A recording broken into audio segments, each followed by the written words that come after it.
On this week's episode of Plastic Surgery Uncensored, we're going to be talking about losing weight. That's right. Many times patients come to me hoping to get a certain outcome, and unfortunately, I let them know that in order to get the desired outcome, they're going to have to lose weight. As we all know, losing weight can be incredibly daunting and difficult. I'm going to tell you my secrets to losing weight. You're going to want to check out this episode of Plastic Surgery Uncensored. Welcome to another episode of Plastic Surgery Uncensored. I'm your host, Dr. Roddy Rabban, and I have a great show for you today. It's about how to lose weight. That's right, the $64 trillion question. The question that everybody wants to know. There are millions, hundreds of millions of people that are trying to lose weight and can't seem to lose weight. And that's right, I have the secret. I know how to lose weight. Great part about it is it's no secret. None of the things I'm about to tell you, you don't already know. I'm hoping that by sharing you another insight or perspective on weight loss, perhaps, and just perhaps, it might inspire you or jar you into losing weight. So I'm going to break it down for you. We'll go step by step, and let's check it out. So obviously, weight loss is a huge component of plastic surgery. In and of itself, there are instances where patients come to my office and they're unhappy. They don't like the way they look. They come to me in hopes of me helping them acquire or obtain the aesthetic outcome they want in order to be happy. So one of the most common things that are being requested when they come to see me is what? Liposuction. I'm a little overweight. I don't love my love handles. I'm not really so happy about my belly and my gut, or the fat in my arms, et cetera, et cetera. And so the question they ask is, can you help me? And the natural next tendency is, can I do liposuction? So people who know me, people who follow me, people who hear what I have to say know that I'm not a fan of liposuction. Do I do it? Sure. Probably 1/10 as frequently as my colleagues. The reason I don't like it is not because I don't want money. It's not because I'm above it or beyond it. It's because the results of liposuction tend not to be what people think it's going to be, in that when the fat is removed, the residual outcome, the skin, the contour, the shape, the tightness is almost always disappointing. And hence, very, very few people are good candidates for liposuction. So what happens is, what do I tell them? I try to tell them and teach them how to lose weight, because sometimes all they need is about 10 pounds or let's say 15 pounds, and they're going to be right on track exactly where they want. They saved a boatload of money. They avoided any surgery and zero downtime. So I'm a huge advocate. If someone comes to me and they can get there without my surgical intervention, oh, hell yeah, I want them to do it. I don't need them to come through me to get there. So naturally, the next question is, hey, I think with 10 to 15 pounds, you're going to look amazing. And they're going to be like, yeah, I've been trying. Easier said than done, right? Everyone who's listening who is a little overweight or more than a little overweight wants to lose weight. They just can't. I just can't. I'm trying.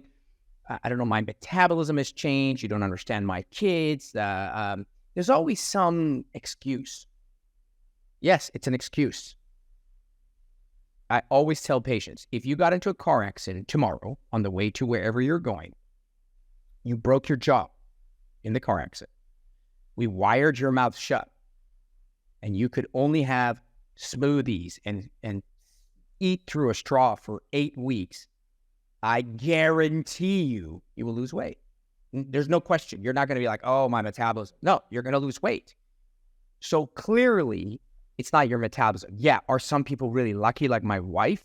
Sure, some people are lucky. Their metabolism is amazing. Are some people unlucky and their metabolism is shit and slow? Yeah, but that doesn't mean you can't lose weight. It just means that you have to work a little harder.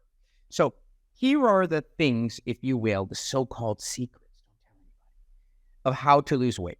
Number one biggest misinformation. When I say lose weight, the first thing people say to me is, oh my God, I have a trainer 5 days a week. I work out 2 hours a day. I don't know. I can't lose weight. And the answer is 95% of weight loss is Diet. 5% is what you exercise. So why is that? Because 90% of people go work out, Pilates, yoga, running, biking, hiking. They burn 1,000 calories. That's pretty damn good. They burned 1,000 calories. They get home and they eat the way they eat, the shitty way they eat 1,000 calories more food because they're hungry. What happens when you exercise? You rev up your metabolism. You're at 1,000 calorie deficit. You're starving. You're hungry. You have absolutely no idea how to eat correctly. So you eat more of the shit that you normally eat, and somehow you break even. And then, so what do you hear? Oh, my trainer, I've been with my trainer for years, and I'm just, yeah, sure, muscle mass, and you put on muscle, and muscle burns calories, and yada, yada, yada. But the reality is that if you don't alter the 95, your 5 is irrelevant. I guarantee you, I can make you lose weight. You don't have to get off your sofa. Of course you should work out. You should work out for a million reasons. Stress reduction, good for your cardiovascular system. You build muscle mass. It's good for your heart. You'll get less of a heart attack. But it's not the ideal way to lose weight. If you want to lose weight, you don't need to get off your sofa. So exercise is important only in that if you've dialed in the second item we're going to talk about, which is what you consume and how you eat it and whatever, then when your food intake is correct, then when you burn the extra 1,000 calories, now you're in a deficit. And now your exercise is really helping because you'll come home, you'll be starving. I don't know, you did boxing, kickball, whatever. And instead of reaching for whatever the hell you ate before, I don't care, you're going to have good food, solid food that's going to help replenish you, but not add a bunch of calories. And then over the course of weeks, you're going to be in constant deficit, meaning losing weight, and it's going to all work itself out.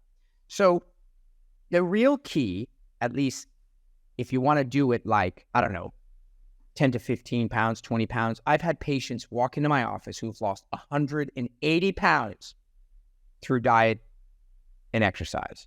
Notice how I said diet and exercise. Literally, my entire weight they lost through diet and exercise. So I've probably taken care of easily 100 patients who've lost 200 pounds. So I know for a fact it's doable. All right, so what is the key to diet? What is it? So I've broken diet down into 3 items.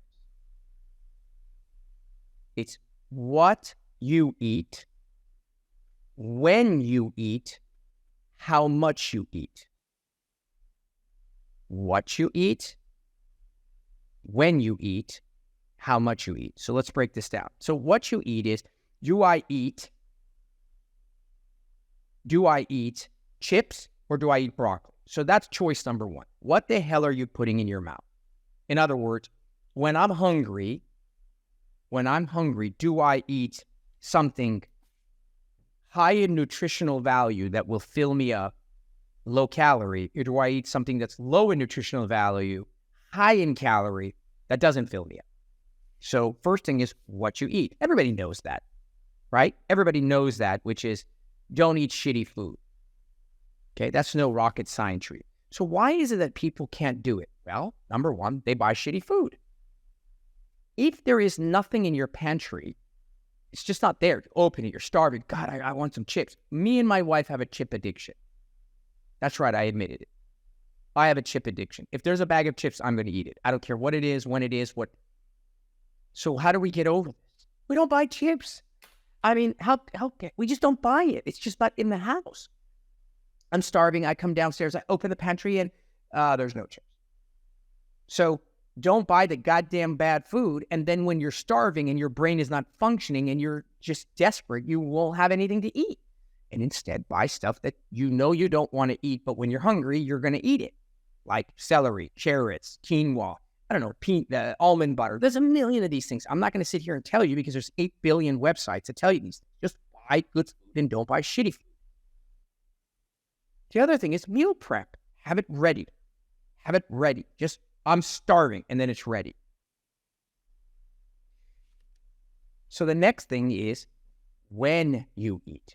So I'm going to eat, my calorie intake for the day, let's say, is 1,500 calories. That's it.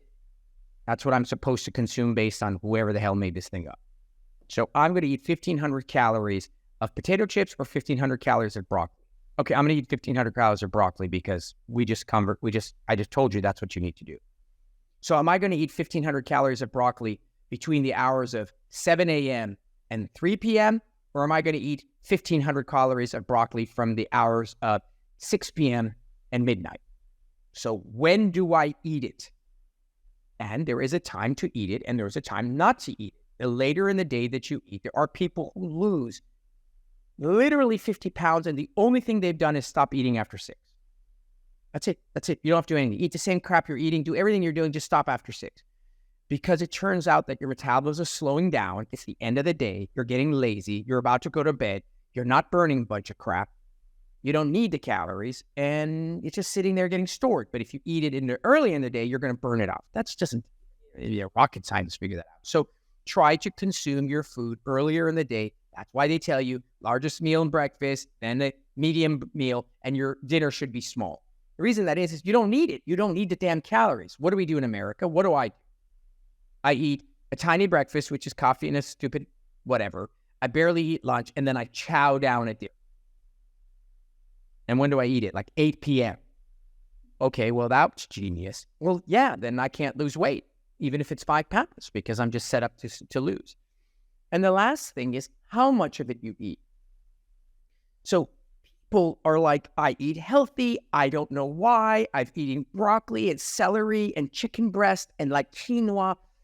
Yeah, you're eating way too much of it. So you can eat healthy. You can eat early, but if you eat too much, that's old-fashioned calorie counting. We are Americans. We like Cheesecake Factory. We like oversized portions. We eat way too much. We are designed to be starving in the ice ages. We are not designed to have this much surplus of food. So it doesn't matter that you're eating healthy, and it doesn't matter that you're eating early. It matters that you're eating a boatload of food. So you need to know how much portion control you need to have, because you can gain weight eating broccoli. Just too much of it. Broccoli has calories, you know what I mean? And the way you get around these things is like you wouldn't get up and train for a triathlon, right? Without a damn coach. You wouldn't go to the Olympics without a coach. So how on earth do you want to lose weight without a coach? You're not going to do it because you would have done it. Like, easy. I would have lost weight if I could. So you need a coach, and that coach is somebody called a nutritionist. Pay the damn money and have someone guide you. What do the nutritionists do for you? They hold you accountable. Do you understand what that means? That means when you get lazy and you just had a long day and you had a horrible day and someone yelled at you and you get home and you're an emotional eater, someone's going to call you the next day and be like, so what'd you eat? And you're like, well, so when you go to do that, you're like, oh shit, I don't want to tell her tomorrow. So they hold you accountable. They're going to give you a plan, and they're going to guide you like a coach. Kobe Bryant was one of the world's greatest basketball players in the whole universe. He had a coach. If you don't want a nutritionist, go on a program. Weight Watchers, there's thousands of them. There are millions of success stories. What do Weight Watchers do for you? Exactly the 3 things I told you. What to eat, when to eat it, and how much to eat it. What to eat, when to eat, how much to eat. Weight Watchers will do the same thing. I don't want to go to Weight Watchers. I don't want to get a nutritionist. Then at the minimum, meal prep. Meal prep is so basic.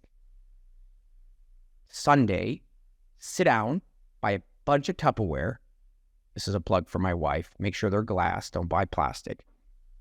And make Monday's lunch, breakfast, lunch, and dinner. Tuesday's breakfast, lunch, and dinner. Wednesday's breakfast, lunch, and dinner. And just mark them. This is how much I'm eating, no more, and this is what I'm eating. So that when, for example, I get out of the operating room, I don't care what's there, I'm going to eat it. Literally Dunkin' Donuts, I'm going to eat it because I'm starving and I have a very short window.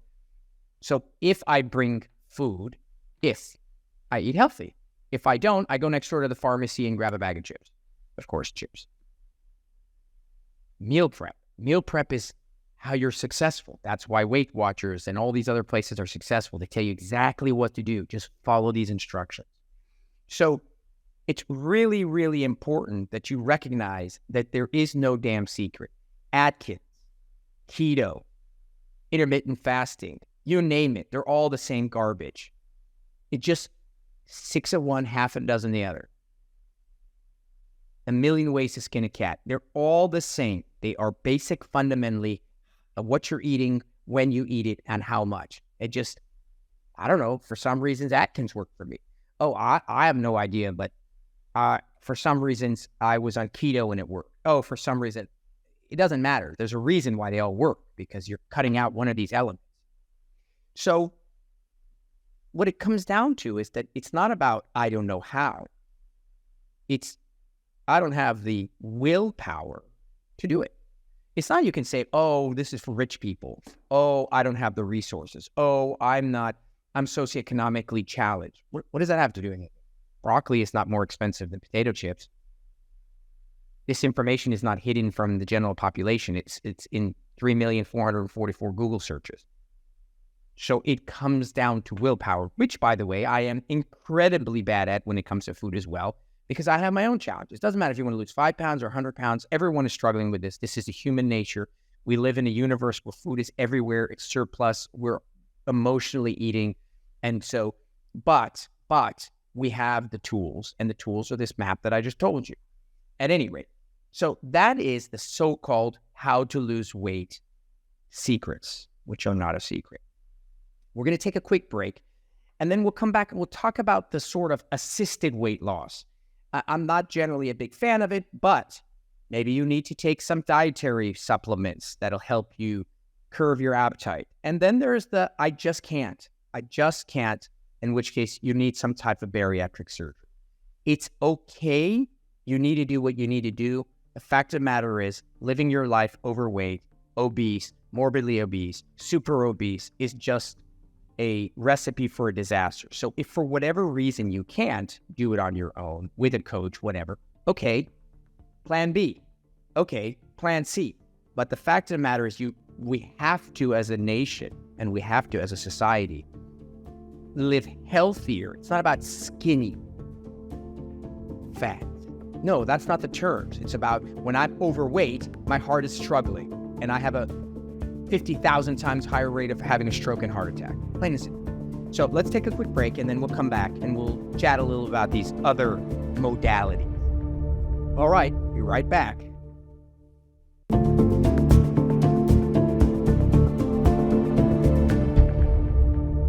Welcome back to Plastic Surgery Uncensored. So we have been chatting about the secrets to losing weight, which by now you already know is not a secret. So the first half was dedicated to just doing it on your own, diet and exercise. If you do it, awesome. We'd love you to do that because it's by far the most affordable, economic, easy, straightforward. And of course, then it's going to be ingrained in you because it'll be lifestyle changes, right? We always say lifestyle changes. If you do a fad diet, strip down, lose 30 pounds for an event, the success rate is 1%, right? 99% of people are just going to balloon back to whatever weight they were because they really made no major changes. They just starved themselves for like 30 days to get it to this event. So that's the ideal way to do it. In the event that you can't, I just physically can't. Okay, fine. There are people who take supplements. Now, I don't know anything about them. Zero. I'm not a fan of them because I think that they are basically manipulating your body to do something. But if you use them like training wheels, again, training wheels come off. You don't go riding around the park at the age of 17 with training wheels. They're there to help you get started. If you use these modalities that I'm going to discuss as training wheels to get to healthy lifestyle, eating right, fine, no problem. We call it a crutch. It's to get you there. So what are they? There's a lot of pills, and the pills are doing what? They're either stimulating your metabolism, meaning you're burning more calories, or they're appetite suppressants, killing your hunger. So there's only two ways this equation works. The beauty of weight is it's no more complicated than a checking account. What you put in and what you withdraw. That's it. I put in $1,000 into my bank account and I withdrew $1,500. So I'm negative $500. Same thing. I ate 1,000 calories. I worked out 1,500 calories, whether it's workout combined with your metabolism, and boom, I'm negative 500 calories. I'm burning it from my storage. I got to dig into my savings. Okay.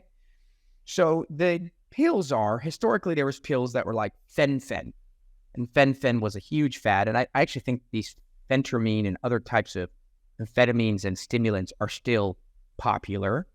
Again, it's not what I prescribe. I know nothing about it. I know it's a huge business.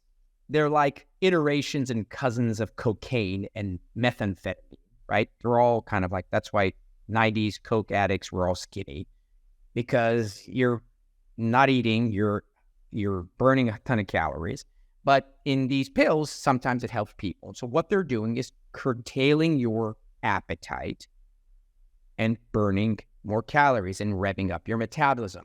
There's a new one, and I feel terribly bad that I don't know it, but there's some diabetic medication that a lot of people are taking. It's a medication for diabetes and insulin resistance, and it's become quite popular. Again, no idea what it's doing, no idea how it's working. All I know is it's, for some people, been incredibly successful, and they've shed off a lot of weight.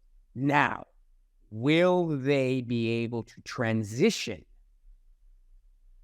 to a sustainable way of life such that in 3 years and 5 years and 7 years, they stayed at the healthier weight? Only God knows. But at least this tool exists and gets you started. And it's better to have gotten started and failed than to never start at all. So pills are one methodology that people are using, and there are all different kinds of them. But again, the two basic principles are stimulation and appetite suppression. The last, and may arguably be the most aggressive, but frankly necessary, is bariatric surgery.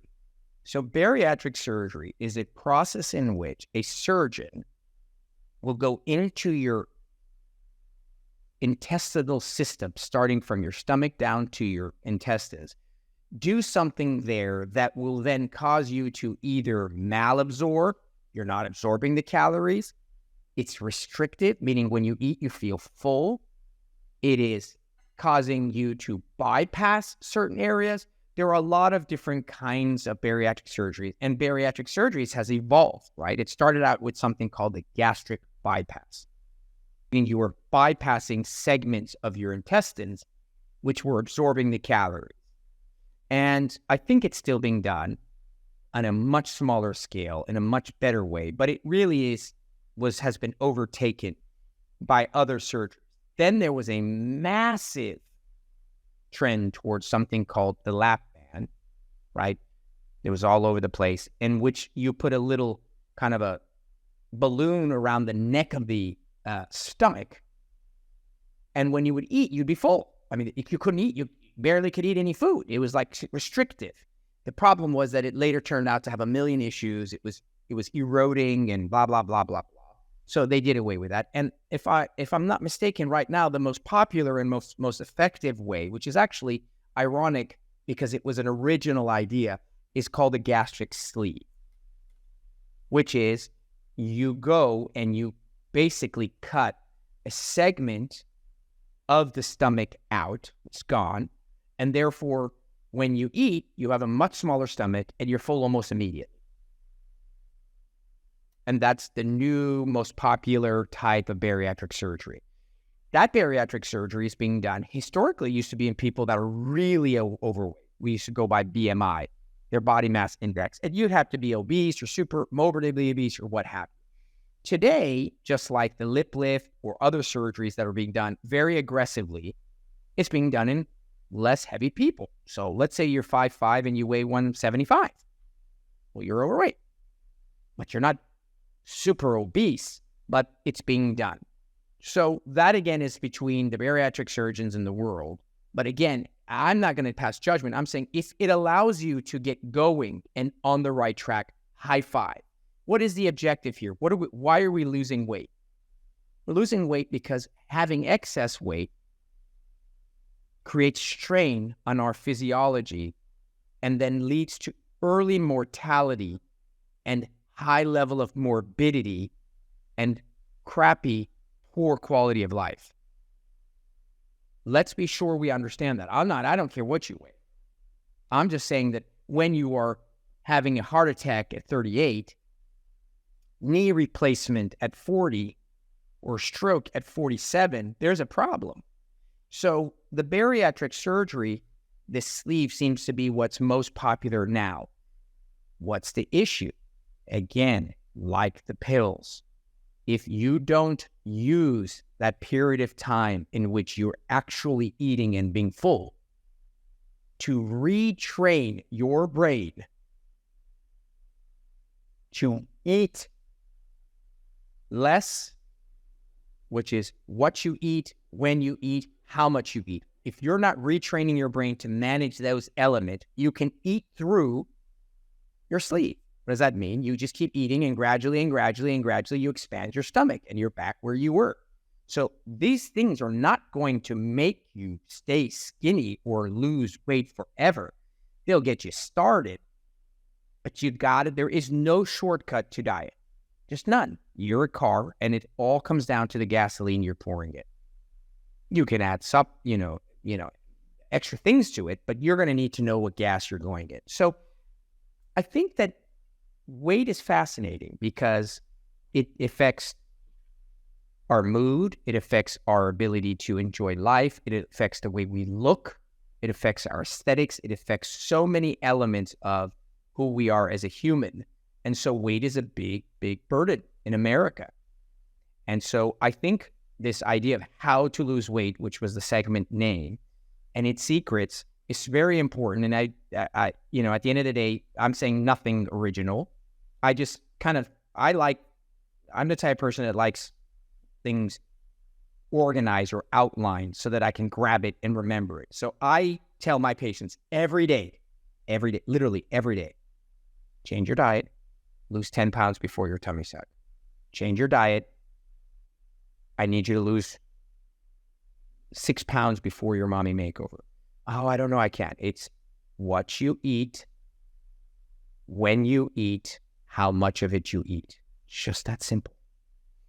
So, at any rate, I hope that was helpful, just in that it may have restated what you already knew in perhaps a different angle or different perspective. I hope that as a result of it, maybe you get kind of motivated to lose a little weight. Getting started is, as they always say, one foot in front of the other. No one ever is going to look at a scale and be like, oh, I got to lose 40 pounds. This is never going to happen. All you got to lose is 5 pounds. Because if you learn how to lose 5 pounds, you just keep doing what you learned. It's just losing the initial 5 pounds or 10 pounds. And so it's all about being able to come up with a sustainable plan, whatever that plan is. All right, guys, as always, a pleasure. If you love the show, you enjoy the show, these are the things you can do to keep the show going. 1, share it with your friends. Tell your friends, tell other people about it, because obviously the more people listen to the show, the more inspired we are to keep coming up with topics. And 2, if you love the show, drop us a little review. Let us know why. Let us know what you want us to talk about. I just come on here and babble so that at the end of the day, you guys find some information that's useful. Until next time, I'm your host, Dr. Roddy Rabban. Again, thank you for listening to Plastic Surgery Uncensored.